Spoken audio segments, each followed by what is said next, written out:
স্বাগত বন্ধুরা, আশা করি আপনারা সকলে ভালো আছেন। আর যা গরম পড়েছে, আমার একটু ঠান্ডা লেগেছে, কথাতে বুঝতেই পারবেন।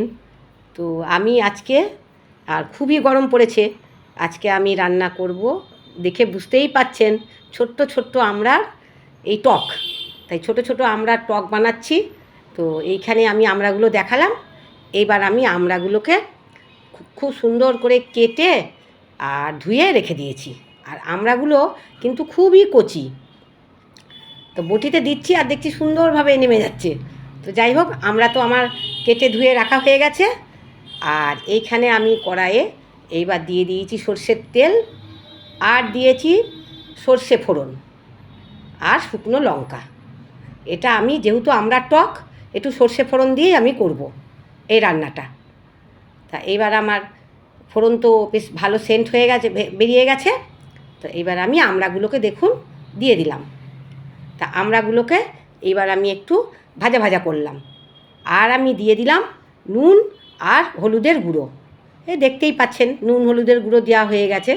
দিয়ে এইবার আমি আমড়াগুলোকে ভালোভাবে নাড়াচাড়া করছি, মানে একটু ভাজা ভাজা করছি। তো দেখুন, দেখে বুঝতেই পাচ্ছেন আমড়াগুলো কতটা কচি।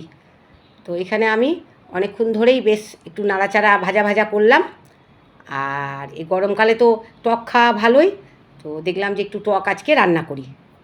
তা ওই জন্যে আজকে একটুখানি আমড়ার টকই আমি করে দেখাচ্ছি। আপনারাও বাড়িতে অনেকে অনেক রকম রান্না করছেন জানি। তো যাই হোক, এইবার আমার ভাজা ভাজা করা হয়ে গেছে। আমি দিয়ে দিলাম জল। আমি পরিমাণ মতন জল দিলাম, যেহেতু আমি একটুখানি পাতলা পাতলা করব বলে, মানে ঝোল ঝোল করবো আমড়ার। তো জল দিয়ে দিলাম, আর আমি দিয়ে দিলাম এবার ঢাকাটা দিয়ে দিলাম। তা দেখুন বন্ধুরা, আমি এবার ঢাকাটা খুলেছি, আর আমড়া কেমন ফুটছে দেখুন। এইবার আমি দিয়ে দিলাম একটু লঙ্কার গুঁড়ো, মানে ঝাল লঙ্কার গুঁড়ো কিন্তু আমি দিয়েছি। আর দিয়ে দেবো বেশ ছোটো বাটির আমার 1 বাটি চিনি দিলাম। তা পরিমাণ মতন আমি চিনি দিলাম। আমি তো আমরা আচার করছি না, আমি একটু টক টক রাখবো, ওই জন্যে আমি একটু চিনিটা কমই দিয়েছি। মানে আমরা আন্দাজে আমি চিনিটা একটু কম দিলাম, বেশ একটু টক মিষ্টি থাকবে। তো দেখুন আমার আমড়া কেমন সুন্দর ফুটছে, আর কালারটা কত সুন্দর এসে গেছে দেখুন। তো আমি একটুখানি বেশ সময় নিয়েই আমড়াগুলোকে চিনির রসের মধ্যে আমি ফুটতে দিলাম। তো বেশ অনেকক্ষণ ধরেই চিনির রসের মধ্যে আমড়াগুলো ফুটছে, দেখে বুঝতেই পাচ্ছেন। আর কালার বেশ চেঞ্জ হয়ে যাচ্ছে। খুবই সহজ রান্না, সময়ও এমন কিচ্ছু বেশি লাগে না। তো এখানে আমি খানিকক্ষণ ধরে ফুটালাম। এইবার দেখুন কালার কত সুন্দর এসে গেছে। আমি একটু গ্যাসের আঁচ কমিয়েও দিচ্ছি, বাড়িয়েও দিচ্ছি। তো এইবার দেখুন কত সুন্দর আমার এসে গেছে আমড়ার টকের কালার।